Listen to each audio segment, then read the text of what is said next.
An uncle enters his brother-in-law's home and finds his nieces scrubbing the bathroom in tattered clothes. But what they tell him about their father makes him break down in tears and grow furious. The squeaking of the iron gate echoed across the unkempt yard like a cry for help. Frank hesitated, his hand still gripping the rusty bars that stained his fingers a ruddy orange. Something was fundamentally wrong with this house he had known for so many years. The lawn, once meticulously trimmed by Brian every Saturday morning, now resembled a small urban jungle, with uneven tufts reaching knee-high in places. Broken toys dotted the stone path to the door like tiny plastic islands in a green, neglected sea. A one-armed doll stared at him with its single remaining eye, half buried among the weeds. An upside-down fire truck had lost 2 wheels and most of its red paint, exposing the metal beneath like an open wound. The doorbell wasn't working, a detail Frank found disturbing, considering Brian's obsession with keeping everything in order. His fingers tapped against the peeling wood of the door, sending a dull echo through the house. The late October sun filtered lazily through the dusty curtains, creating golden shafts that danced in the still air, revealing specks of dust drifting like tiny planets in a microscopic galaxy. Brian. His voice sounded louder than he intended in the sepulchral silence of the house, bouncing off the walls like an unwelcome intruder. A muffled thump upstairs made his heart leap. Quick footsteps, too light to belong to an adult. Children's whispers mingled with the sound of running water. Frank took a deep breath and pushed the slightly open door. The sight inside hit him like a punch to the gut. The entryway, once decorated with family photos arranged in perfect symmetry, now displayed only lighter patches on the wall where the frames used to hang. Some photos lay shattered on the floor, covered by a thin layer of dust, as though no one had the courage to pick up the pieces. The staircase leading to the second floor seemed steeper than he remembered, the steps groaning under his feet as if protesting his intrusion. Frank climbed slowly, guided by the muffled sounds of running water and movement. The hallway upstairs was steeped in gloom, except for a sliver of light escaping beneath the bathroom door, a golden crack in a world of shadows. "Faster, Sophia. Daddy said we have to finish before he comes back." Hannah's voice, even in a whisper, carried an urgency that didn't belong to a 6-year-old.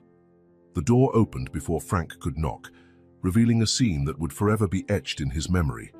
2 little girls kneeling on the bathroom floor froze like statues at the sight of him, small, battered cleaning brushes in their hands. The stifling smell of cleaning products made his eyes burn. Hannah, the older one, had her brown hair pulled into a makeshift ponytail, rebellious strands framing a face disturbingly serious for her 6 years. Her oversized t-shirt was soaked at the hem and stained with bleach. Tiny cuts and scratches marked her exposed arms like a map of secret battles. Beside her, Sophia, who had barely turned 5, clutched a brush almost as big as she was, as though it were a shield. Her green eyes, identical to her mother's, were wide and fixed on the unexpected visitor. Her knees were red and bruised from the cold floor, and the floral dress she wore, a gift Frank recognized from last Christmas, was faded and patched in several places. "Uncle Frank!" Sophia's whisper sliced through the silence like a razor, but she didn't move, as though her small feet were glued to the wet floor. Hannah gripped the brush handle more tightly, her knuckles whitening, her body tense like a violin string about to snap. The bathroom itself was spotless, in surreal contrast to the rest of the house. The mirror gleamed, the faucets shone, and every tile looked scrubbed clean of even the smallest trace of dirt.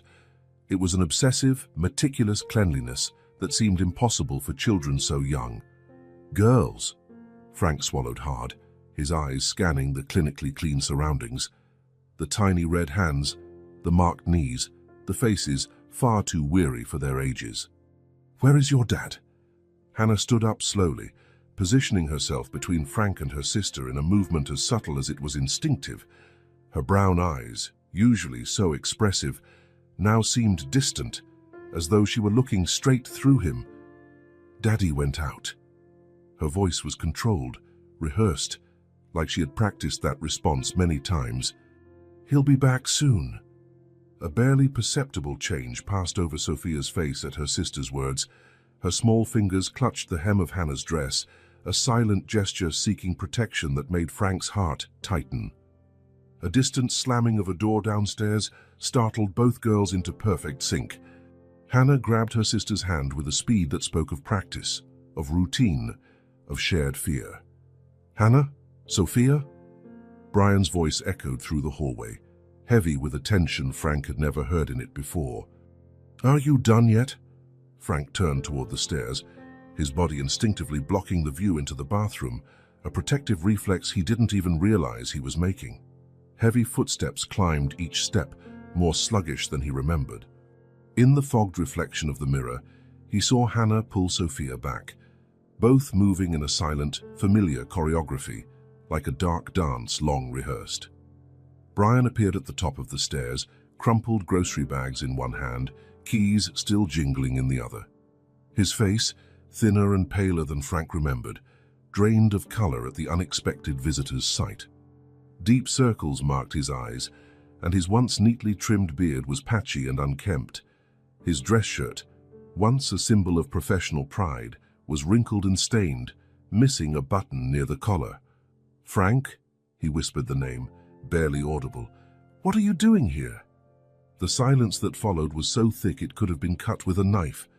In the bathroom, a drip from a faucet not quite closed measured the time like a relentless metronome, each plink echoing like a silent accusation. The air was charged with unasked questions, untold truths, and a desperation that seemed woven into the very walls of the house. Frank could feel the weight of the girls' eyes on his back. He could hear their controlled breathing, like small frightened creatures trying to go unnoticed. The smell of bleach seemed stronger now, mingling with something else. Perhaps fear, perhaps secrets, perhaps the deafening absence of childlike laughter that should have filled this home. The grocery bag slipped from Brian's trembling fingers, spilling its contents across the hallway floor. An apple rolled until it stopped at Frank's feet, its shiny red surface reflecting the corridor's weak light like a droplet of blood. Mumbling some excuse about putting the groceries away, Brian hurried downstairs, leaving Frank alone with the girls.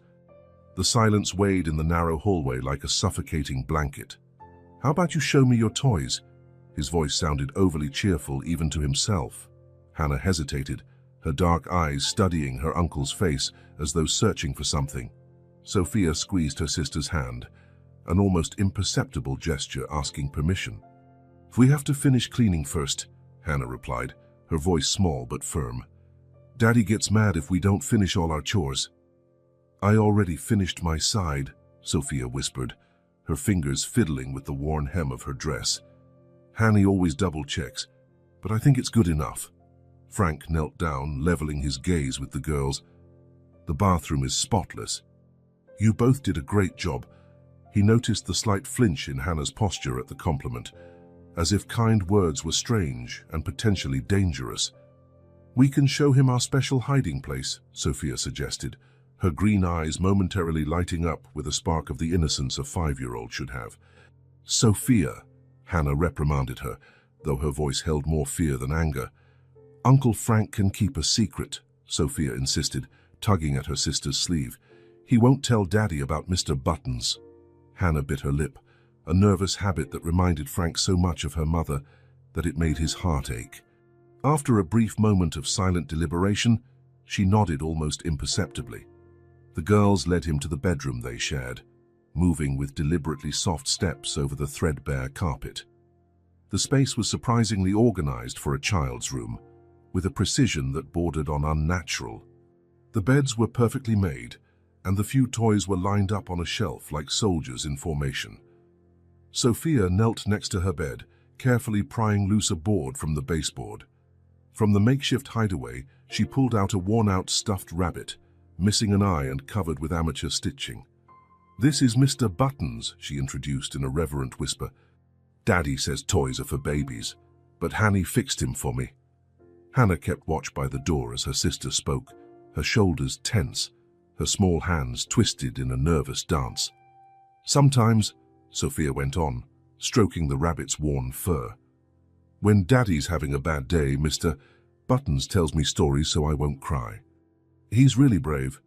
Sophia likes to make up stories, Hannah quickly interrupted, a nearly imperceptible tremor in her voice. Little kids do that. Frank noticed the faint bruises on Hannah's arms, partially hidden by the oversized t-shirt. She tugged the fabric down in an automatic gesture when she realized where he was looking. "Does Mr. Buttons know how to keep secrets?" Frank asked softly, his heart pounding against his ribs. Sophia nodded solemnly. "He keeps all the important secrets, like when Daddy breaks things, or when—" "Sophia!" Hannah cut in, her voice sharp with panic. "Remember what Daddy said about talking too much." Sophia's face turned pale, and she clutched the rabbit tightly against her chest. "Sorry, Hanny. I forgot." Frank felt sick to his stomach as he witnessed the way the two girls exchanged weighted looks, a silent language developed in adversity. "You know," he began, choosing his words carefully, "when I was little like you two, I also had a special friend, a teddy bear named Charlie, who helped me when I felt scared or sad." Hannah watched him with an unsettling intensity, as if trying to decide whether he was truly trustworthy. Sophia, still clutching Mr. Buttons, moved a bit closer. "Mr. Buttons says you seem nice," she murmured, "like Mommy used to be." The use of the past tense made Frank wince. Sarah had been gone for 8 months, taken by a car accident that left much more than physical scars. "Mommy always knew when we needed hugs," Sophia continued, her voice fading to a whisper. "Now we only have Mr. Buttons. And Hanny, of course." Hannah sat on the edge of the bed, letting Sophia snuggle up next to her. The protective gesture was both touching and devastating, a 6-year-old burdened with the responsibility of caring for her younger sister. "Sometimes," Hannah spoke so softly Frank had to lean in, "when things get hard, we hide here. Sophia tells stories to Mr. Buttons and I—" She stopped, swallowing. "I try to be brave like Mommy was." "And you are very brave," Frank assured her, noting how she quickly brushed away a tear with the back of her hand.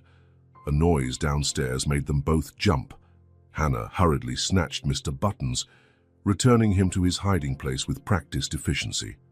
"Don't tell Daddy," Sophia pleaded, her big eyes full of fear. "He says big girls don't need toys. We have to be strong." "And useful," Hannah added automatically, like reciting a well-worn lesson. "Useful girls don't cause trouble." The sound of footsteps on the stairs made them freeze. Hannah quickly pulled Sophia into a more casual position, grabbing a book from the shelf and opening it to a random page. "We're just reading Uncle Frank," she said loudly, clearly meant to be overheard through the door, "like good girls do." Frank felt his heart break at how they instantly transformed, masks of normality sliding over their young faces with unsettling ease. Sophia forced a smile, though her fingers still trembled on the open page. Brian's shadow passed by the crack beneath the door, pausing for a moment before continuing down the hallway toward his office. Only when his footsteps faded did the girls relax, if only a little. "Uncle Frank?" Sophia whispered after a tense moment of silence. "Mr. Buttons wants to know if you'll come back to visit us." Hannah said nothing, but her eyes met Frank's with a weight no child should bear, a mix of hope and fear, of pleading and resignation. "Of course I'll come back," he promised, his voice rough with contained emotion. "And you can count on me to keep Mr. Buttons' secrets." A small smile, the first genuine one he'd seen all afternoon, appeared on Sophia's face. Hannah remained serious, but something in her posture relaxed the tiniest bit, as if a fraction of the burden she carried had been shared. Frank returned the next day, a discreet bag of cookies hidden in his coat pocket. He found the girls in the yard, sweeping up dry leaves with brooms bigger than they were. Hannah stopped mid-motion upon seeing him, her hands tightening on the broom handle. "Daddy's at work," she informed him, her eyes checking the empty street. Sophia dropped her broom, a hesitant smile lighting up her face. "Mr. Buttons said you'd come back." They sat on the porch steps, sharing the cookies with the caution of those savoring a rare treasure. Frank noticed how Hannah carefully slipped a few into her pocket, probably to save for later. "How was your day?" he asked. watching how Sophia unconsciously scooted closer to her sister whenever a car drove by. "It was a good day," Hannah responded automatically. "We did all our chores." "And Daddy didn't break anything last night," Sophia added in a low voice, cookie crumbs falling onto her dress. "He just stayed in his office with that awful smell." Hannah shot her sister a warning look, but Frank had already picked up on it. "What awful smell?" "That smell from the brown bottle," Sophia explained in her heartbreaking innocence. "It makes Daddy act different. Sometimes he cries and talks to Mommy's picture. Other times—" "Sophia!" Hannah interrupted, her voice trembling. Frank gently placed a hand on Hannah's. "It's okay. You can tell me about Daddy's different moods." Hannah swallowed hard, eyes fixed on the unswept leaves. "Some days he's sad, some days he's angry, and there are days—" She paused, taking a deep breath. "Days he doesn't even seem like our dad." "Like Tuesday," Sophia whispered, "when he broke all the plates." "Were you scared?" Frank asked softly. Hannah shook her head. "We can't be scared. We have to be strong and useful, and then clean up afterward." "Hanny hid me in the closet," Sophia went on, her fingers playing with the hem of her dress. "She always hides me when Daddy's having a really bad day." Frank felt tears burning at the corners of his eyes. "Who hides you, Hannah?" The silence that followed was deafening. Hannah shrugged, a gesture so adult and resigned that it broke Frank's heart. "I'm the oldest," she said simply, as though that explained everything. Sophia leaned her head on her sister's shoulder. "Sometimes Hanny cries in the bathroom, really quietly, but she thinks I don't know." Hannah quickly wiped away a tear. "I don't want Daddy to be sad again. He already suffers so much without Mommy." "But what about you?" Frank asked, his voice thick with emotion. "You two miss her too." "We can't," Hannah whispered. "If we cry, Daddy gets mad. He says he already has too many problems." "Yesterday," Sophia began, her voice trembling slightly, "I spilled milk on the floor. Daddy turned red, like he does on the bad days. But Hanny said she was the one who spilled it." Frank looked at the faint bruise on Hannah's arm with new understanding. She pulled her sleeve down, avoiding his gaze. "You know none of this is your fault, right?" The girls exchanged uncertain glances. Clearly, the thought had never occurred to them. "But if we were more careful," Hannah started. "No," Frank cut her off firmly. "No child should have to be that careful in their own home." A car engine noise made all three of them jump. Hannah quickly got up, pulling Sophia along with her. "We have to finish the leaves before Daddy comes back," she said, fear evident in her voice. "Please don't tell him we stopped." Frank watched the two return to their work, their small figures hunched over those oversized brooms. His mind was already forming a plan. He needed professional help, documentation, evidence. He needed to act quickly but carefully. "Uncle Frank," Sophia called as he prepared to leave. "Mr. Button said you're different from the other grown-ups who sometimes visit." "Different how?" "You look at us," Hannah replied quietly. "Really look." Frank felt his chest tighten. "I promise I'll keep looking, and I'll do something about what I see." The girls didn't reply, but something shifted in their eyes, a small spark that might have been hope. For 3 days, Frank observed the house discreetly, jotting down patterns in a small black notebook. Brian left at 7:15 a.m., always yelling last-minute instructions through the door. The curtains remained drawn until he departed, at which point Hannah carefully opened them, letting timid strips of light into the house. The phone never rang. The mailman passed by without stopping. No visitors, except for the beverage delivery man who showed up twice a week, carrying brown boxes to the office at the back of the house. That morning, Frank parked farther away and waited for Brian to leave. He found the girls cleaning the windows when he approached, Hannah teetering precariously on a chair. "Do you ever get visitors sometimes?" he asked casually, helping her step down. "Not anymore," Hannah answered, wringing out the wet cloth. "Daddy says people don't understand our special situation." "Aunt Marie tried to visit once," Sophia added, scrubbing the lower part of the window. "Daddy got really mad. Said she wanted to take us away from him." Hannah shuddered at the memory. He locked all the doors after that, and he disconnected the phone because he said people only call to cause trouble. Frank made a mental note. Marie, Sarah's sister, had tried to sound the alarm months earlier. No one believed her. "What about school?" he asked, noticing how the girls exchanged looks. "Daddy homeschools us now," Hannah explained. "He says it's safer, that teachers ask too many questions." "Like when Ms. Peters saw my bruised arm," Sophia murmured. "Daddy got so mad that we had to change schools. After that, he decided it was better if we stayed home." Hannah quickly changed the subject, her eyes checking the clock constantly. "We have to finish before lunch. Daddy calls to check if we're following the schedule." Frank noticed the sheets of paper taped to the fridge. Meticulous lists of chores, rigid schedules, endless rules scrawled in Brian's uneven handwriting. House rules: helpful girls are quiet. Chores first. Always do not answer the door or phone. Do not talk about family matters. Keep the house spotless. Do not bother Daddy in the office. No crying, no complaining, no making noise. Do not mention Mommy. He checks each item, Hannah explained, noticing Frank's gaze.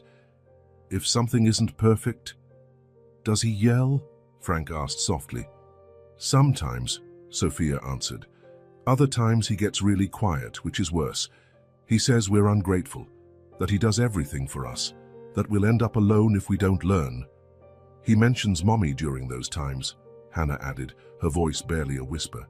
"Says she abandoned us, that only he really cares." Frank felt his stomach churn. The classic pattern of isolation and emotional manipulation was becoming clearer with every revelation. "Yesterday he tore up my drawing," Sophia continued, silent tears trickling down. "I'd drawn Mommy with angel wings, but he said we shouldn't be thinking about her, that it hurt him too much." Hannah hugged her sister. "He cried after that, said he was sorry. He always says sorry, says he just wants to protect us from the bad world out there." "Do you believe that?" A heavy silence. "Sometimes," Hannah admitted, "when he's sober and kind, he seems like our old dad, tells stories, makes promises." Her voice trailed off. "But then the brown bottle smell comes, and everything changes." Frank discreetly documented the visible bruises on his phone while the girls worked. He photographed the rules, the locked liquor cabinet, the prescription medication in the bathroom. "A social worker came once," Hannah remarked as they put away cleaning supplies. "Daddy rehearsed with us for days about what we should say, how to smile, how to look happy. He said they'd take us away if we weren't convincing," Sophia finished, "that we'd never see him again." "Did you believe him?" "We didn't know what was true," Hannah answered. "We still don't. Sometimes, yet when he's really angry, we wish someone would take us. Other times..." "We're scared," Sophia concluded simply. Frank watched how they moved around the house, always on alert, always in sync, always ready to please or hide. Their trauma was etched into every gesture, every cautious look, every studied silence. "He says no one will believe us," Hannah whispered as she put the last cleaning product away. "We're just kids. He's a devoted father who lost his wife." "I believe you," Frank said firmly, his notes already forming a substantial dossier. "And I'm going to make others believe you too."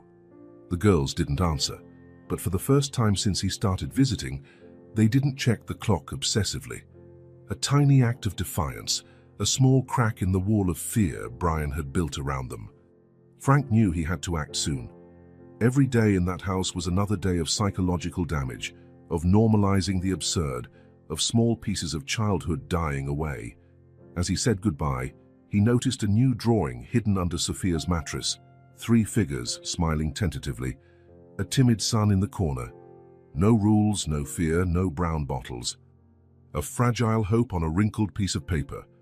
Brian's office smelled of whiskey and despair when Frank walked in without knocking. The curtains were drawn, casting a sickly dimness over everything that made it more menacing. Brian looked up from the half-empty bottle, his expression flickering from surprise to anger in seconds. "How did you get in here?" His voice was slurred, but his eyes gleamed with a dangerous lucidity. "Hannah let me in," Frank replied, staying close to the door. "After you yelled at her for spilling a glass of water." Brian rose abruptly, the chair scraping against the floor. "You have no right to barge into my house like this. No right to question how I raise my daughters." "Your daughters?" Frank kept his voice measured, though his fists clenched. "The ones you forced to clean this house like maids. The ones you terrorize with your angry outbursts." "You don't understand anything." Brian slammed the desk, toppling the bottle. "I lost Sarah. I lost everything. I'm doing the best I can." Upstairs, a muffled thump, likely Hannah shepherding Sophia into their usual hiding spot. Frank stepped forward. "Your best? That's what you call isolating your daughters from the world, manipulating them with fear, turning two little kids into your caretakers." Brian stumbled around the desk, his face red with fury and alcohol. "Who do you think you are, coming into my house, poisoning my daughters against me?" "I'm someone who cares about them enough not to stay silent," Frank said, pulling out his phone. "And I'm not alone in this." Brian's expression changed when he saw the photos. The bruises, the rules, the prescriptions, the empty bottles. His face drained of color. "You can't prove anything," he whispered, but there was fear in his voice now. "I'm a devoted father, everyone knows that, including the social worker who'll get these pictures, or the police." Frank took another step. "Or Marie, who tried to warn everyone months ago." "Marie?" Brian spat the name like venom. "That meddler who tried to steal my daughters. She tried to save them, just like I'm trying now." Brian moved with surprising speed for someone so drunk, grabbing the front of Frank's shirt. "You're not taking them away from me. They're my daughters, my family." "They are people, Brian." Frank didn't back down. "Not your property, not your slaves, not your victims." "Shut up," Brian roared, shoving Frank against the wall. Footsteps overhead signaled the girls had heard, making both men pause. "Daddy," Sophia's voice trembled. "Is everything okay?"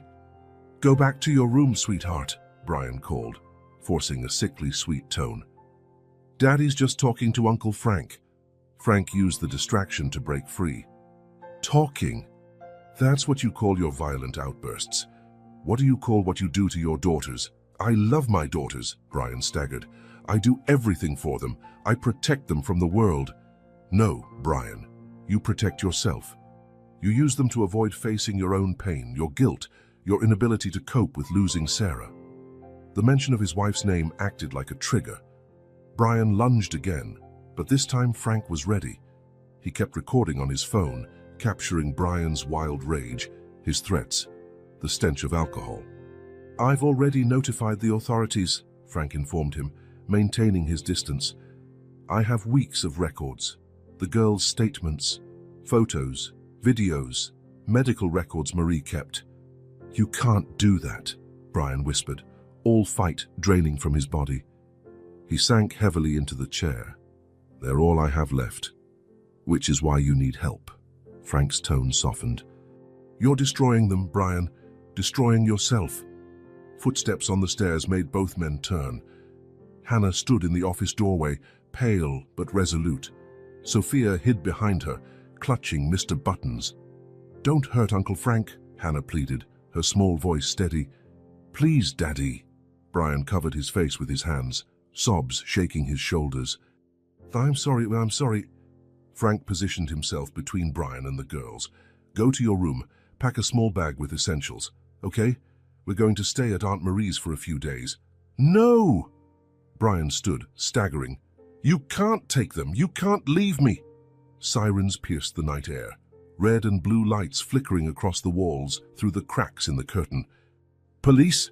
A commanding voice called from outside. "Open the door." Hannah gripped Sophia's hand, tears silently trailing down her cheeks. Brian glanced from his daughters to Frank, his anger replaced by absolute devastation. "I just wanted to protect them," he murmured, sinking into the chair again. "I just wanted to keep my family together." "I know," Frank replied gently, guiding the girls out of the office. "But sometimes, to protect them, you have to admit you need help." The front door opened. Heavy boots, professional voices, the metallic sound of handcuffs. Hannah and Sophia clung to Frank, trembling. "It'll be okay," he promised, knowing it would be a long road before that promise became reality. "You're safe now." As the officers entered the office, Frank picked up Mr. Buttons from where Sophia had dropped him on the floor. The battered rabbit, silent witness to so much suffering, seemed to smile faintly in his arms. "Can we take him?" Sophia whispered against his shirt. "Of course you can," Frank answered, watching the police lead Brian away. "You won't need to hide who you are or how you feel anymore," Hannah sobbed quietly, months of repressed emotions finally finding release. Sophia hugged her, and for the first time the older sister allowed herself to be comforted. Outside, curious neighbors gathered. Marie arrived breathless, tears in her eyes as she saw her nieces. The Child Protective Services staff was already in place, ready to begin the legal process. Frank knew this was only the beginning. There would be statements, therapy, a long healing process. But as he looked at the girls, now safe in their aunt's arms, he saw something that hadn't been there before. Hope. Mr. Buttons, still in his arms, seemed to agree. Karen's office in Tokyo was a monument to Japanese efficiency. From the window on the 42nd floor, she watched the city while gripping the phone so hard her knuckles turned white. On the other end of the line, Frank was revealing a reality that sounded like a nightmare. "What do you mean you didn't get any of my emails?" Her voice wavered. "I sent photos, videos, daily messages for the girls. Brian controlled everything," Frank explained gently. "We found dozens of fake email accounts on his computer." He'd reply, pretending to be you or the girls, keeping up the illusion of communication. Karen sank into her chair, her legs unable to support her. On her laptop screen, she opened the family folder. Hundreds of emails sent over 3 months, all apparently answered lovingly. A meticulously crafted lie. "Their messages seemed so real," she whispered. "Little details about their daily life, small stories. How could he have known all that?" "He interrogated them," Frank said, barely containing his anger. "Forced them to reveal every detail of their routine, then used that information to fabricate responses. It was part of the psychological control." Karen opened a recent photo Hannah had supposedly sent. She was smiling alongside a drawing. Now Karen noticed the tension in her daughter's shoulders, the fear in her eyes she had mistaken for shyness. "He told the girls you were too busy for video calls," Frank went on, "that the time difference in Tokyo made it impossible. He always had some believable excuse, and I believed him." Karen covered her mouth, stifling a sob. "When they seemed distant the few times we managed to talk, I thought they just missed me, that they were adjusting." Frank took a breath before continuing. "We found your journal, Karen. Pages where you wrote your concerns about his behavior before your trip. Brian photographed them. He used your own fears and doubts to craft responses that sounded authentic." The memory hit her like a punch. Those small arguments before she left, his insistence that she accept the career opportunity, his promises that he'd take care of everything. "He planned this," she realized, horror dawning. "Used my absence, my guilt about leaving them." "Karen," Frank interjected gently, "he's a skillful manipulator. He isolated you just as much as he did the girls." She pulled an envelope from her desk drawer, crumpled from the week before. Divorce papers, supposedly sent by her with a letter explaining how distance had changed her feelings. Another lie. "The social workers want you back as soon as possible," Frank continued. "The girls need you. But we also need to document all of this. Every fake email, every fabricated message." Karen was already typing an email to her superior, requesting an immediate return. On her screen, the fake messages glowed under a new light, each word carefully selected to keep the lie going, to fuel her guilt, to justify the girl's growing silence. "Hannah tried to warn me," she realized, opening a message from months ago. "Here. She wrote she missed me the way the sky misses the stars when it's cloudy. That's not something a 6-year-old would say." "He punished them if they tried to ask for help," Frank explained. "We found a notebook where Hannah kept the letters she really wanted to send you. Pages and pages of cries for help that never made it to you." The sound of rustling papers on the other end of the line. Frank read an excerpt. Mommy, today Daddy broke the bathroom mirror. He said it was because he saw your face in it. Sophia cried, but he said it was her fault for being loud. I wish I could really send you this letter. Karen covered her face, tears flowing freely now. How did I not see this? How did I let this happen? He built his manipulation gradually, Frank replied. First isolating you both from friends and family, then controlling communications. By the time you left for Tokyo, he'd already prepared the ground.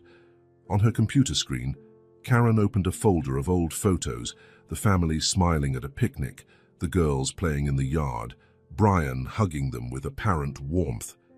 How had that man become a monster? Or had he always been, and she just didn't want to see it? The girls, she hesitated. Do they hate me? No, Frank replied firmly. They miss you, deeply. Hannah keeps every real photo she has of you. Sophia still sleeps with the unicorn plush you gave her before you left. Karen shut her eyes, recalling the airport goodbye. Brian's encouraging smile, his promises to take care of everything. The girls' tight hugs, all part of his plan. We found records of blocked calls, Frank continued. Marie, your sister, tried contacting you dozens of times. Brian intercepted them all, convinced the girls that the family had abandoned you. So what now? How do we even begin to fix all this? One day at a time, Frank answered. The girls are in therapy. Brian is in custody, facing multiple charges. Marie's been amazing with them, but they need their mother. Karen was already organizing documents, making calls, preparing to return. Each fake email she reread fueled her determination. Each forged photo strengthened her resolve. There's one more thing, Frank hesitated. We found videos on his computer, recordings of the girls being forced to tape messages for you. He made them repeat it until they seemed happy enough. Karen nearly dropped her laptop as she stood abruptly. Outside the window, the city buzzed on, oblivious to the world crumbling on the 42nd floor. I'm taking the first available flight, she declared, her voice finding strength in anger. And Frank, thank you for being who I should have been. For noticing something was wrong. You were a victim too, Karen, he replied gently. Brian manipulated everyone, but now we can start rebuilding. After hanging up, Karen opened one last photo, the whole family smiling before everything fell apart. Her daughters looked so small, so innocent. Brian's smile now seemed more threatening than loving. As she packed her laptop, an old message from Sophia blinked on the screen, a line that now took on a new meaning. Mommy, sometimes I imagine you're a superhero on a secret mission, that one day you'll come back and save everyone. Karen wiped her tears and closed the laptop. It was time to turn that childish fantasy into reality. Her daughters had waited far too long for a rescue. The interview room felt too small to contain so much trauma. Hannah sat stiffly in the oversized chair, her feet dangling as the camera recorded her testimony. The forensic psychologist, Dr. Martinez, kept her voice gentle and professional. Can you tell me about the house rules, Hannah? The girl's fingers twisted in her lap. There was a list on the fridge, 10 main rules. Daddy would check it 3 times a day. And what would happen if one of the rules got broken? Hannah looked at her hands. It depended on his mood, on how he smelled from the brown bottle. In the observation room, Karen clutched Frank's hand so tightly it hurt. Through the mirrored glass, they watched their eldest daughter piece together months of horror with painful accuracy. Medical reports confirm consistent patterns of neglect and psychological abuse, murmured Dr. Thompson, the family's attorney. Hannah's diary is going to be crucial evidence. On the adjacent monitor, they replayed Sophia's interview from the previous week.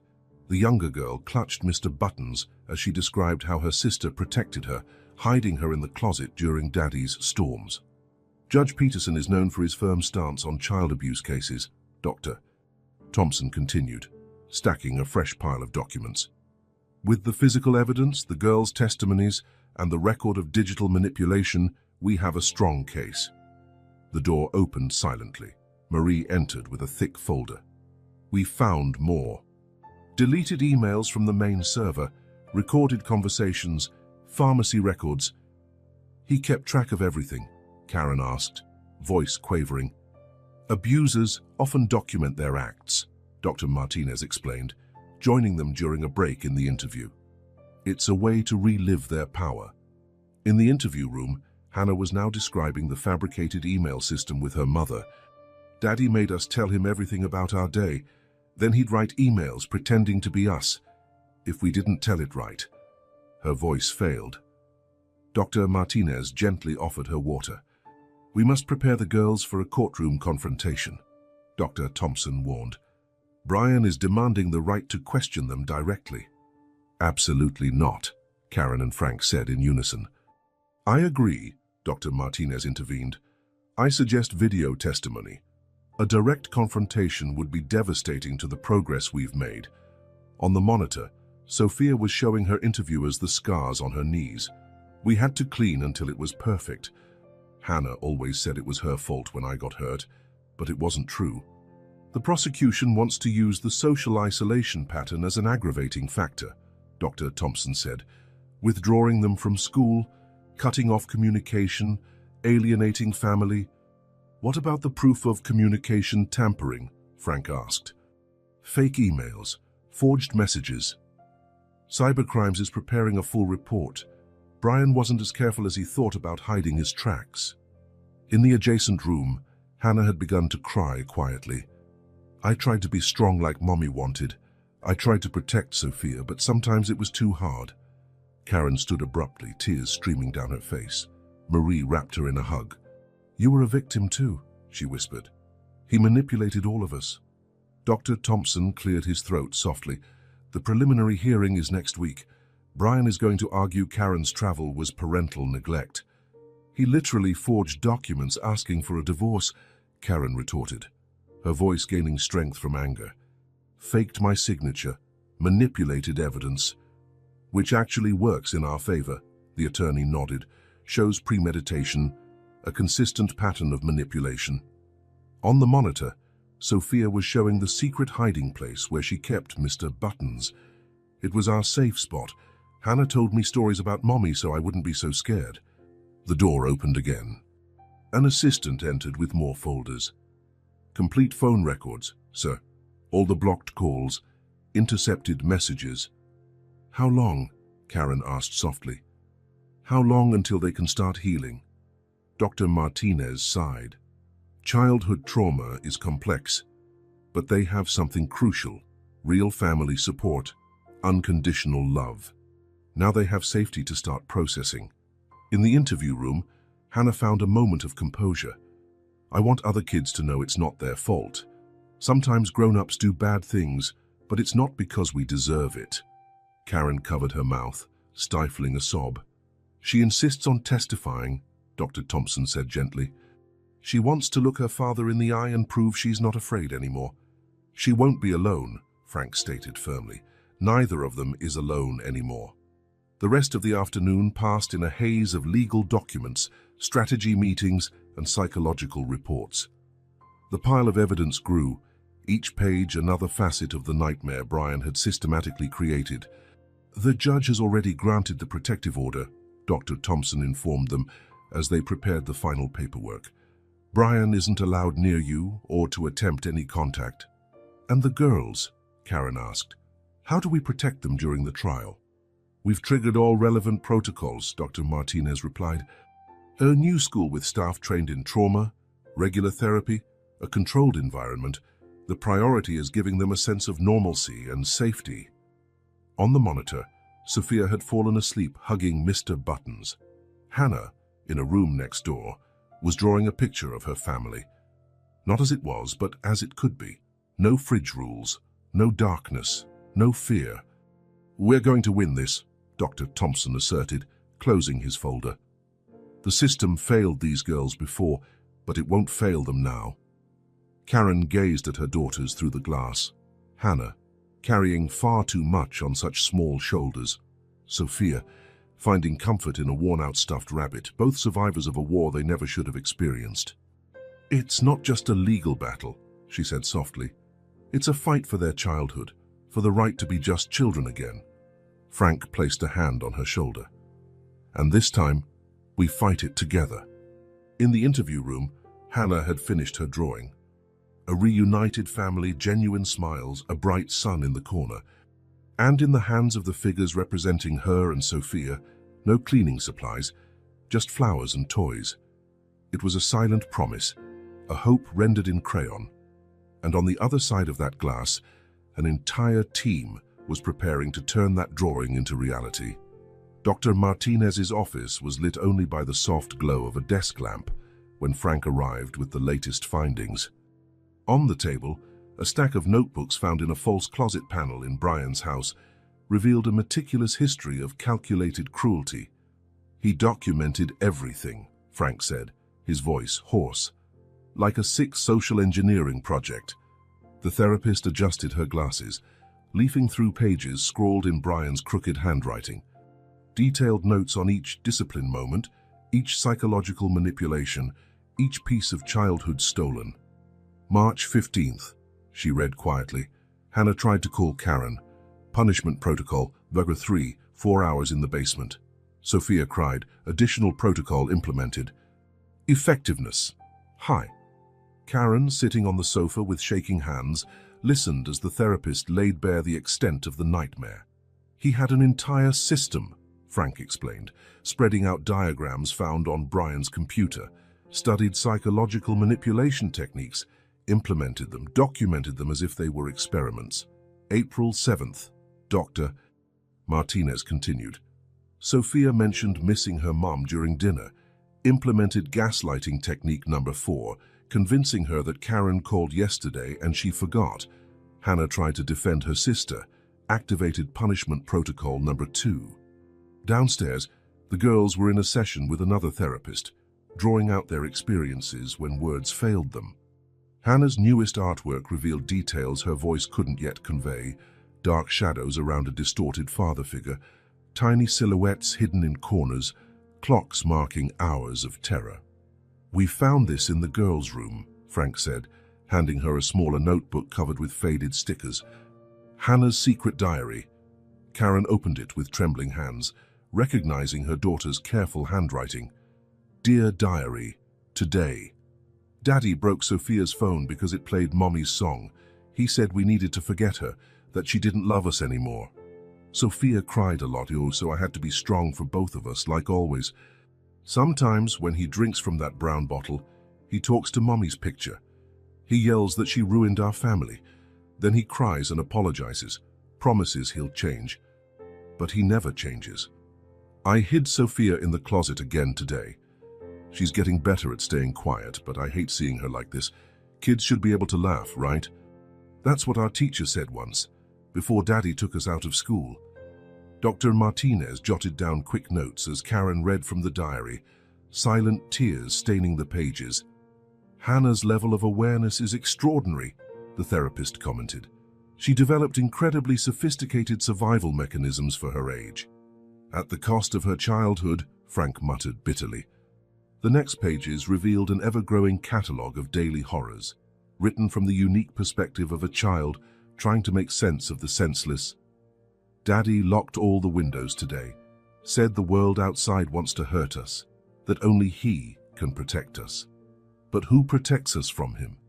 Sophia asked about Aunt Marie yesterday. Daddy got so mad he broke the family photo frame. I had to clean up the shards while he shouted about traitors and lies. Sophia was so scared she wet the bed. I managed to wash the sheets before he noticed. Today I found an old picture of Mommy smiling. I hid it under my mattress, but Daddy found it during his inspection. He tore it up in front of me, saying we needed to learn to live without her. Sophia cried, so he punished her in the dark basement. I sang to her through the door until she fell asleep. Frank handed the therapist a flash drive. The videos are worse. He recorded disciplinary sessions like case studies. On the computer screen, grainy footage showed Brian forcing the girls to film artificially cheerful messages for their mother, take after take, until they were convincing enough. We need the jury to see the extent of this psychological conditioning, Dr. Martinez said, pausing a particularly disturbing clip. How he turned love into a weapon, safety into imprisonment. Hannah already agreed to testify, Frank noted. She said she wants to look him in the eye and show she's not afraid anymore. And Sophia? She can't talk about everything yet, Karen answered, closing the diary. But her drawings, they spread Sophia's recent artworks across the table, page after page of figures without mouths, houses without doors, black suns in empty skies, and in every corner, the same little stuffed rabbit, Mr. Buttons, watching over everything, the only silent witness to her trauma. What's most concerning, Doctor, Martinez pointed to a series of Brian's notes, is how he used the girls' love for each other, threatening Sophia to control Hannah, exploiting her protective instincts as a tool of manipulation. And it worked, Frank added bitterly. Hannah took every blame, every punishment, trying to shield her sister. Downstairs, they heard Sophia begin to cry in her session. Hannah's soft singing drifted through the ceiling, a lullaby Sarah had once used, now a survival tool. The trial starts next week, Frank reminded them. How do we prepare the girls to face all this in public? Dr. Martinez took a deep breath. Hannah is more ready than we think. She's been saving evidence for months, drawings, notes, even hidden audio recordings in her teddy bear. It's like she knew we'd need to prove it all someday. And Sophia. She has Mr. Buttons. The therapist smiled gently. It may seem simple, but that rabbit represents her first real act of rebellion, a secret she and Hannah kept from Brian, a connection to who they really are beyond the trauma. Karen stood by the window, where the sun was setting in soft shades that felt incongruous with the day's revelations. How do we rebuild from here? She asked, her voice cracking. How do we help them be children again? One day at a time, Frank replied, joining her, and this time they have all the support they need. Downstairs, Hannah had started singing a new song, not a lullaby, but something more upbeat. Sophia's voice joined in timidly, gaining confidence. It was a small moment of victory, two sisters rediscovering their voices, their courage, their ability to find joy despite everything. They're stronger than Brian ever imagined, Dr. Martinez remarked, gathering the files for court. He tried to break their spirits, but only strengthened the bond between them. Frank nodded, remembering the first day he saw them in the bathroom, so frightened, so controlled.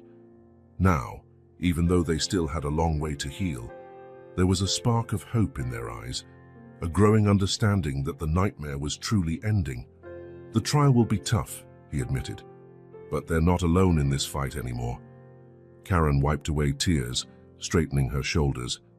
Downstairs, the girls kept singing, their voices stronger, freer, echoing through the house like a liberation anthem.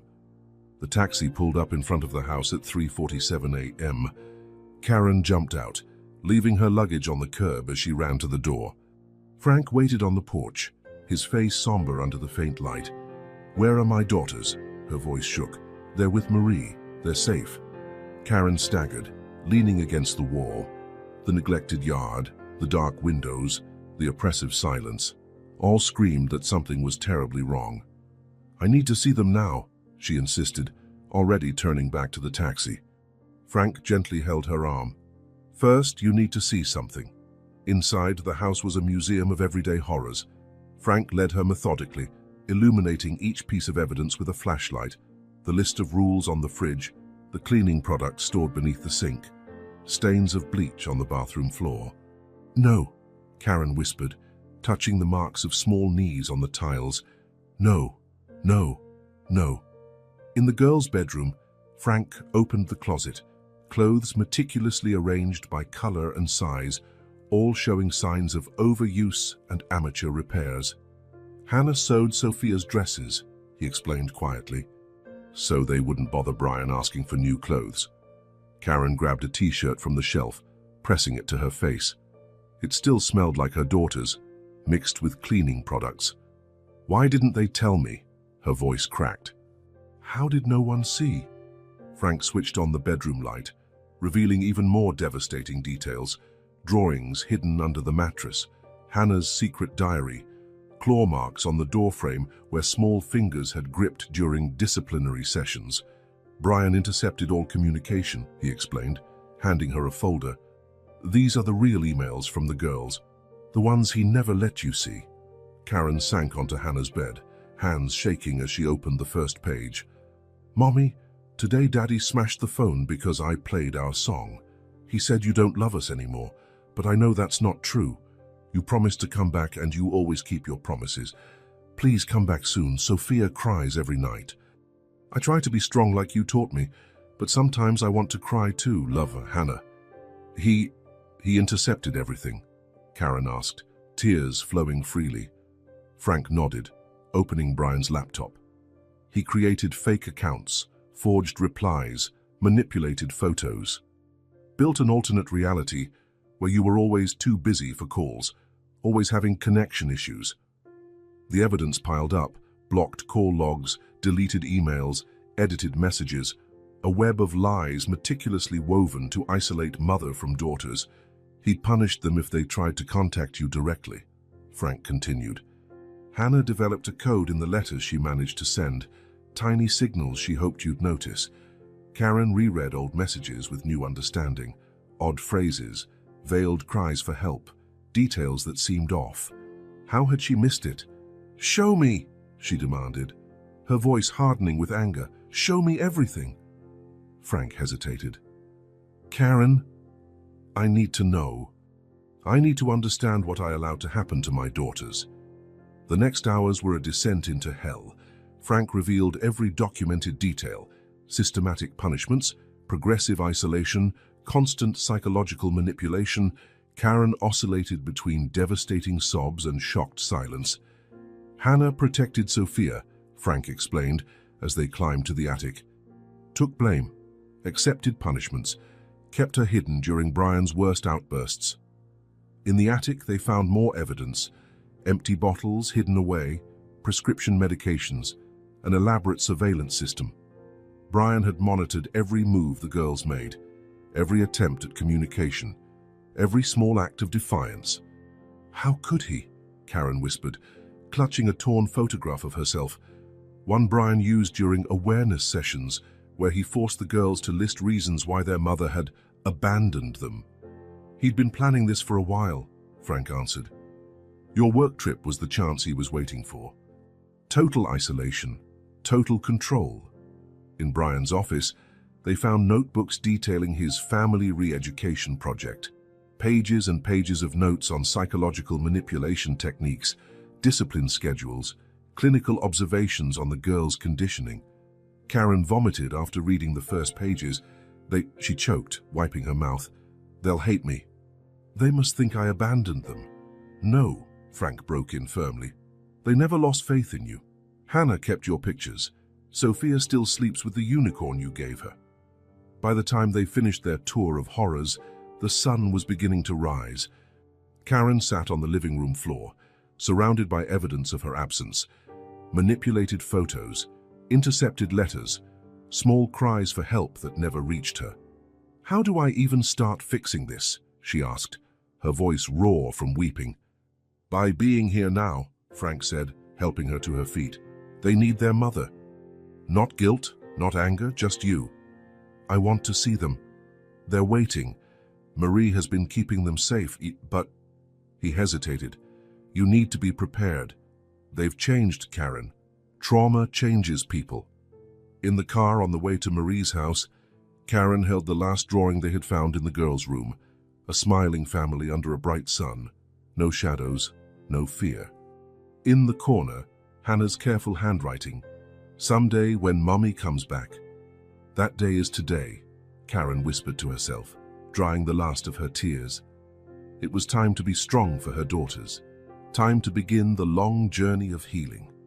Marie's house appeared in the distance, lights on in the guest room where two small silhouettes were waiting. Karen took a deep breath, bracing herself for a moment that would change everything. The reunion not just with her daughters, but with the truth Brian had so methodically hidden. It was time to truly bring her girls home. The front door slammed hard enough to rattle the windows. Brian stumbled in, reeking of whiskey and fury.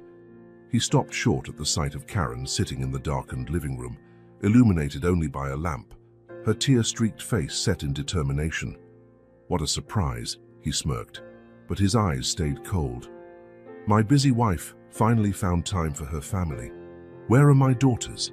His words were slurred. They're safe. Karen remained seated, fingers gripping a manila envelope filled with evidence. Away from you. Brian's grin vanished. What do you think you're doing? Learning the truth. She spread photos across the coffee table, documented bruises, secret diaries, records of abuse, all of it.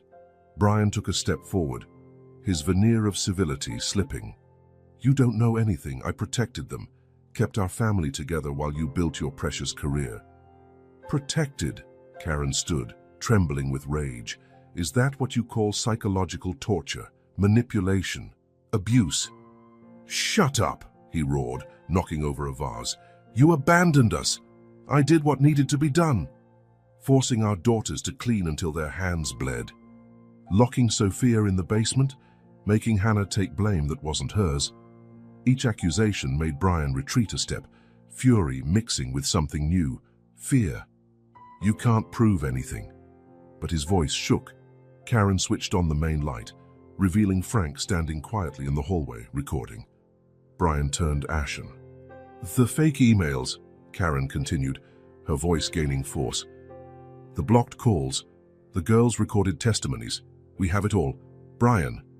They're my daughters. He lunged forward. You're not taking them. Frank stepped in, but Karen raised a hand to stop him. This was her moment. They're not your property, they're children. Children you terrorized, isolated, systematically broke. I kept them safe. Brian clutched his head. Wild. The world out there. You don't understand. I had to keep them close. Had to make them understand. Understand what? Karen asked quietly. That love means fear. That family means prison. You weren't here, he whispered, tears falling. You weren't here to see how they cried for you, how they asked when Mommy was coming back. So you punished them for missing me? Karen's voice wavered. Forced them to pretend everything was fine while you destroyed them from inside. Brian staggered toward the wall, where a family photo still hung askew. I love them. It hurts so much. No, Brian. You love the idea of control, of power, of dominance over 3 lives that aren't yours to control. He turned abruptly, charging at Karen with clenched fists. Frank intercepted him, shoving him against the wall. That's enough, Frank growled. The police are on their way. And this time, we have enough evidence to keep you away from them for good. You can't do this, Brian struggled. They're my daughters, my family. Not anymore. Karen opened the door to reveal 2 police cars parked outside, lights flashing silently. It's over, Brian. The nightmare is over. As the officers came in, Brian collapsed in on himself, sobbing, begging. Karen watched coldly while they handcuffed him, his threats turning into pathetic pleas. Please, he wept. I can't live without them. I don't know how. You should have thought of that before turning our home into a prison, Karen replied, before stealing their childhood.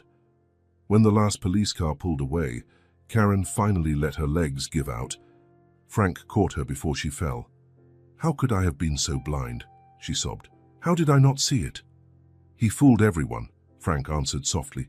What matters is that you're here now, that they have a chance to start over. At Marie's house, 2 girls slept curled up together, for the first time in months, not fearing being woken by screams or punishments. Mr. Buttons rested between them, no longer needing to hide. Karen picked up the phone and called her attorney. It was time to make it official, ending not just a marriage but a cycle of abuse that had stolen so much from her daughters. Dr. Thompson, I want to file for divorce and I need the strictest protective measures possible. When she hung up, dawn was breaking. Frank brought over 2 cups of coffee, sitting beside her on the couch. What do we do now? She asked. We heal, he replied simply. Together, one day at a time. Karen nodded, watching the sky grow brighter. In a few hours, she would go get her daughters, begin the long journey of reconnection and recovery. It wouldn't be easy. Trauma leaves deep scars. But for the first time in months, there was real hope on the horizon. The nightmare was over. The battle to recover had only just begun. The smell of pancakes filled Frank's kitchen on a Sunday morning. Hannah was on her tiptoes at the stove, no longer out of obligation but by choice. Sophia, perched on the counter with Mr. Buttons in her lap, kicked her legs and hummed softly. "Can I add chocolate to mine?" she asked tentatively, still testing the boundaries of her new freedom. "Of course you can, sweetheart," Karen replied, kissing her forehead. "As much chocolate as you want." 3 months had passed since the night of the confrontation. Moving into Frank's house had initially been a practical decision, a neutral space, free from the toxic memories of the old home. But gradually, it was becoming something more, a true home. "The flowers we planted are blooming," Hannah announced, serving perfectly round pancakes. No longer out of fear of punishment, but for the simple joy of doing something well. The garden had been Dr. Martinez's idea. "Children need to watch things grow," she'd said. "They need to understand that after winter, spring always returns." The thrice-weekly therapy sessions were intense but essential. Hannah was slowly learning to be a child again, to stop carrying the weight of the world on her small shoulders. Sophia was finding her voice again, her laughter no longer stifled by fear. "Uncle Frank," Sophia called, chocolate dripping down her chin. "Can you tell that story again? About the princess who saved the kingdom?" Frank smiled, sitting down with his coffee. Storytelling had become a nightly ritual.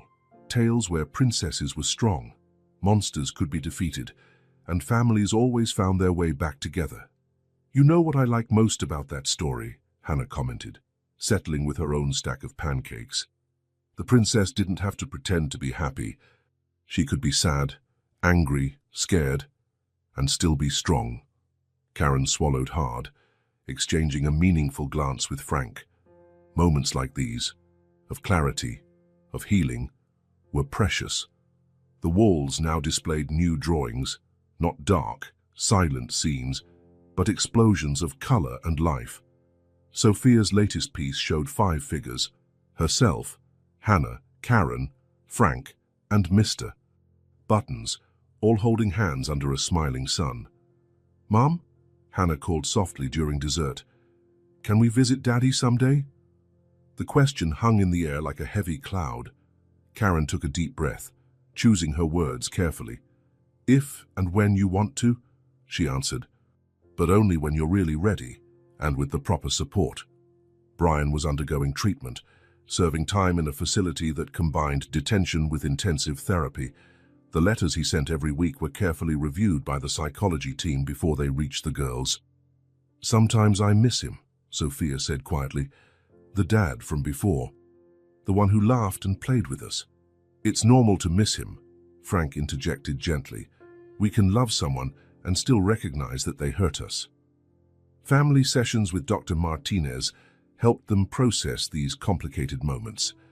The therapist emphasized the importance of allowing every emotion, even the confusing and contradictory ones.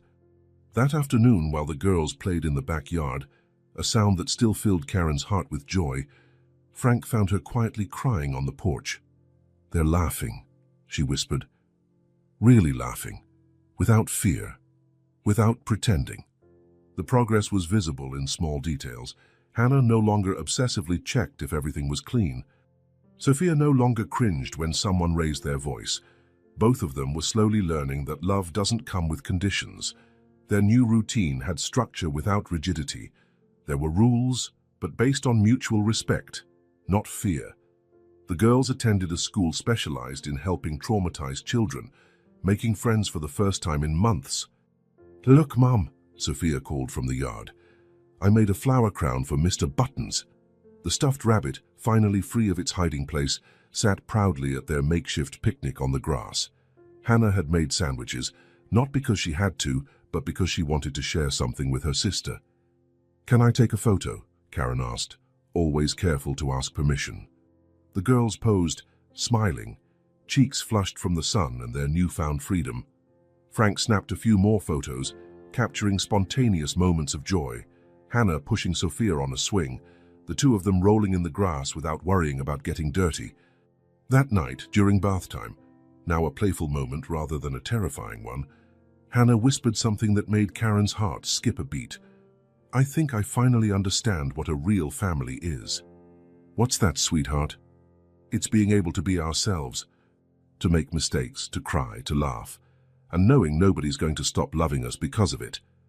In the girls' bedroom, now decorated with vibrant colors and soft lighting, Karen and Frank took turns telling stories. No longer whispered horror tales in the dark, but rather stories of hope, resilience, and unconditional love. And the princess discovered, Frank narrated, that her true strength didn't lie in being perfect but in being real, accepting help when she needed it, crying when it hurt, laughing when she was happy. "Like us?" Sophia asked, hugging Mr. Buttons, her eyes heavy with sleep. "Exactly like you," Karen replied, kissing both girls on the forehead. "My little warriors." Later, after the girls were asleep, Karen found a new drawing Hannah had tucked under her pillow. It showed two side-by-side scenes. In the first, a dark house filled with shadows. In the second, a new home bathed in light and color. In the corner, written in her careful handwriting, were the words, "Now I know the difference between surviving and living." Frank found her crying again, but this time they were tears of relief, gratitude, and hope. "They're going to be fine," he said softly. "We all are," Karen replied, watching her daughters sleep peacefully for the first time in a long while. The healing journey was far from over. There would still be tough days, setbacks, scars that needed time to mend. But now there was something new on the horizon, the promise of a dawn without fear, of a reclaimed childhood, of a family rebuilt on a foundation of true love and understanding. The aroma of freshly brewed coffee and buttered toast filled the kitchen on a Saturday morning. Hannah adjusted the pink apron, a gift from Frank, which she now wore proudly rather than dutifully, while she scrambled eggs for the family breakfast. Sophia, seated on the counter with her legs swinging, was drawing in her new art notebook. "Look, Mom!" Sophia held up her drawing, her eyes gleaming. "It's us at yesterday's picnic." Karen moved closer to admire the artwork. No more blank faces or black suns. The paper burst with vibrant colors, genuine smiles, a family under a bright blue sky. In the corner, Mr. Buttons sat with a small flower crown Sophia had made for him in art class. "It's wonderful, sweetheart," Karen said, kissing the top of her head and breathing in the scent of children's shampoo, a fragrance that made her silently grateful for such simple moments of normalcy. Frank walked in carrying grocery bags from the local market. "Who's ready to bake cookies today?" "Me!" Sophia exclaimed, hopping off the counter and running to help with the bags. No longer out of fear of being useless, but out of the pure joy of helping out. Hannah, watching from the kitchen, gave a small smile. "Can we make those chocolate chip ones Aunt Marie taught us?" 6 months had passed since they moved into Frank's house. What began as a temporary refuge had grown into a genuine home, each room filled with new memories steadily replacing the old.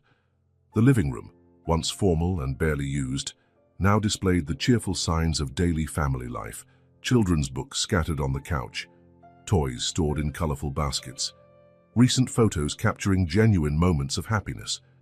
The largest one, prominently displayed above the fireplace, showed 4 generations gathered together. Karen with the girls, Marie and Grandma Elizabeth, all beaming at a recent Sunday lunch. In the garden, the flowers Hannah and Sophia had planted months before were blooming in bursts of color. Each new bud was celebrated like a small victory, a symbol of the family's own rebirth. "Uncle Frank," Sophia said as they measured out the cookie ingredients, "can you tell that story again?" "The one about the phoenix rising from the ashes," Frank smiled, beginning the tale that had become one of the girls' favorites. The story of a magical bird that, even after everything burned to the ground, found strength to be reborn, stronger and more beautiful than before. Hannah, carefully measuring the flour, by choice now, not out of fear, chimed in, "We're like the phoenix, right? Rising again after the fire." Karen swallowed hard, exchanging a knowing look with Frank. These flashes of wisdom still caught her off guard. The morning turned into an impromptu celebration of life and love. Flour flew, Laughter echoed, and nobody cared about the mess in the kitchen. Hannah, once obsessed with cleanliness and order, now laughed freely as Sophia drew smiley faces on the unbaked cookies. "Can I take a picture?" Frank asked, ever mindful about asking permission, a practice they all adopted to respect each other's boundaries and choices. The girls posed proudly with their culinary creations, chocolate-smudged faces and genuine smiles. Karen joined in, and Frank set the timer so he could be in the photo too. Mr. Buttons, perched on the counter in a tiny chef's apron, completed the family portrait. In the afternoon, while the cookies cooled and an animated movie played on TV, Karen found Hannah alone in her room, writing in her journal. Not a hidden record of horrors, but a companion where she could freely express her thoughts and feelings. "May I come in, sweetheart?" Hannah smiled, closing the notebook without hurry or fear. "Sure, Mom. I was just writing about today. Was it a good day?" "Really good," she replied, her eyes gleaming. "You know what I like most about being here? We can be happy without worrying someone will get mad about it." Karen sat beside her on the bed, noticing how Hannah no longer tensed at the closeness. Hugs, once tense and reluctant, were now natural and warm. "Mom," Hannah asked after a moment, "do you think I'll ever forget all that stuff?"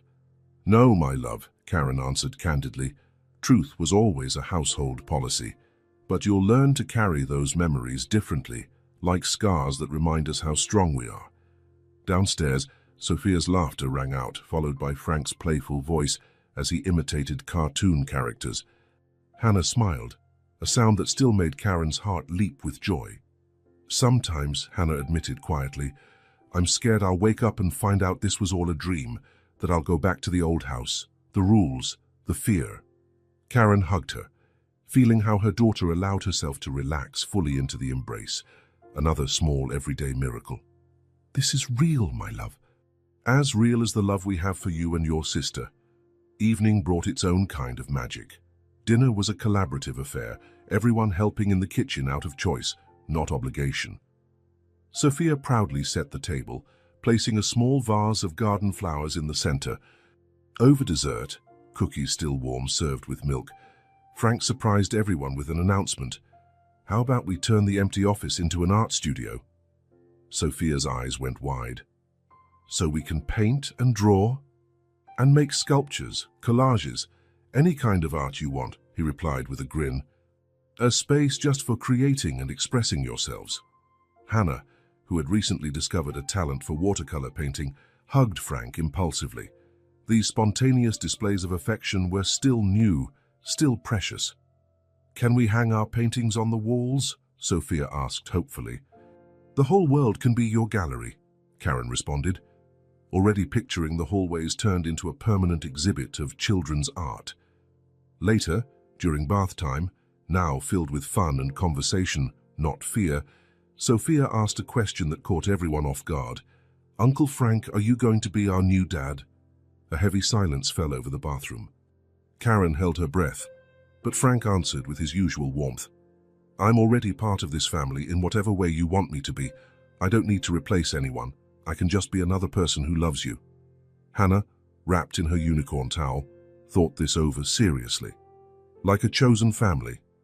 "Exactly," Karen intervened, relieved. "Family isn't just the people you're born to, but also the ones you choose to stay with you." At bedtime, while Frank told them another story and Karen braided the girl's hair, Sophia made a drowsy announcement. "I think I want to be an artist when I grow up." "You can be anything you want, sweetheart," Karen replied, her heart swelling with happiness at the simple fact that her daughters could dream of the future again. Hannah, already half asleep, murmured, "I want to help other kids, like Dr. Martinez helps us." Frank finished the story, not a hushed horror tale in the dark anymore, but a narrative of hope, love, and infinite possibilities. After the girls drifted off, Karen found Frank on the porch, gazing out at the nighttime garden where fireflies danced among the flowers. "They're really healing," she said, accepting the cup of tea he offered. "All of us are," he answered softly, "day by day, moment by moment." In the girls' room, Mr. Buttons watched over their peaceful slumber, no longer needing to hide. The walls, once bare and cold, now showcased a growing collection of art, each piece a small triumph over fear, each color a celebration of reclaimed freedom. The house was quiet, but not with the oppressive silence of before. It was the tranquil hush of a home where love needn't be earned or fought for. It simply existed, unconditional and real. In her new diary, Hannah had written something that perfectly summed up their journey. Today I learned that family is like a garden. It needs care, love, and patience. Sometimes the flowers wilt, but with enough love, they can always bloom again. Our family is like that, growing stronger and more beautiful every day. And so, under a star-filled sky on a serene night, a new family continued on their path of healing and rediscovery, proving that even from the ashes of the past, love can blossom into something lasting and beautiful. The courtroom was silent as Judge Peterson stood to deliver his final ruling. Karen held her daughter's hands while Frank and Marie completed a protective circle around them. A full year of legal battles came down to this moment. Having considered all the evidence, the judge began, his grave voice echoing through the room, this court grants full and permanent custody of the minors, Hannah and Sophia Miller, to their mother, Karen Miller. Hannah squeezed her mother's hand, silent tears streaming down her face. Sophia hugged Mr. Buttons more tightly. He had received special permission to be present on this crucial day. Furthermore, the judge continued, the defendant Brian Miller is prohibited from any unsupervised contact with the minors until he completes his rehabilitation program and is deemed fit by a psychiatric board. From the front row, Dr. Thompson offered a discreet smile, organizing the final stack of documents that had helped build the case. Months of meticulously gathered evidence, carefully recorded testimonies, a history of abuse finally brought to light. As they left the courthouse, the autumn sun painted the sky in hopeful hues. Hannah paused on the steps, taking a deep breath. "Is it really over?" she asked softly. "The nightmare is over," Karen confirmed, hugging her daughters close. "Now we start a new chapter." Back at home, the house that had truly become theirs, there was a modest celebration waiting. Marie had decorated the living room with colorful balloons, and on the kitchen table sat a cake with pink frosting declaring, "Our new life begins today." "I have an announcement," Karen said during their small party. "The publisher accepted my book." Everyone paused, smiles spreading. Over the past few months, Karen had channeled her experiences into writing a book about surviving and recovering from family trauma. Rising from the Ashes, a guide for families in recovery, would be published the following spring. "Mom's going to be an author," Sophia announced proudly, getting frosting on her new dress, and, wonderfully, nobody minded the mess. "And I have another announcement," Frank added, his kind smile lighting up the room. "The foundation approved our proposal. Project Phoenix, as they called it, would become a support center for families who had survived abuse. Karen would be the executive director, combining her corporate experience with her new life mission. "Can we help other kids?" Hannah asked, her eyes shining with renewed purpose. The little girl who once carried the world's weight on her shoulders now dreamed of lessening others' burdens. "That's exactly what we'll do," Karen confirmed. The afternoon turned into a celebration of not just the end of a battle, but the beginning of countless possibilities. In the garden, where autumn flowers still danced in the soft sunlight, Hannah and Sophia revealed their newest creation, a mural they had painted on the backyard wall. "It's our family tree," Hannah explained, pointing to the different figures. "But not just by blood, by heart too." The mural depicted a large tree with deep roots and branches reaching out to include various people: Karen, Frank, Marie, the grandparents, and even Mr. Buttons had a special place among the colorful leaves. "What about this empty space?" Frank asked, noticing a branch with no names. "It's for the people we'll still meet and love," Sophia replied, with the simple wisdom of a child whose heart was learning to open again. That night, after the guests had gone and the house was quiet once more, Karen found her daughters in the new art studio. Hannah was painting with watercolors, her talent blossoming under the guidance of a supportive teacher, while Sophia stitched a new outfit for Mr. Buttons. "Mom," Hannah called, showing off her latest painting. "I painted our phoenix." The majestic bird in the painting rose from golden flames, its wings spread wide, not in despair but in celebration. Within its multicolored feathers shone reflections of a family reborn, vibrant with hope. "It's for the support center," she explained, "so other kids will know they can fly again too."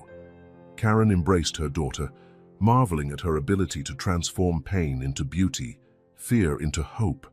"You know what I like most about the phoenix?" Sophia asked, looking up from her sewing project. "It never flies alone. There are always other phoenixes around."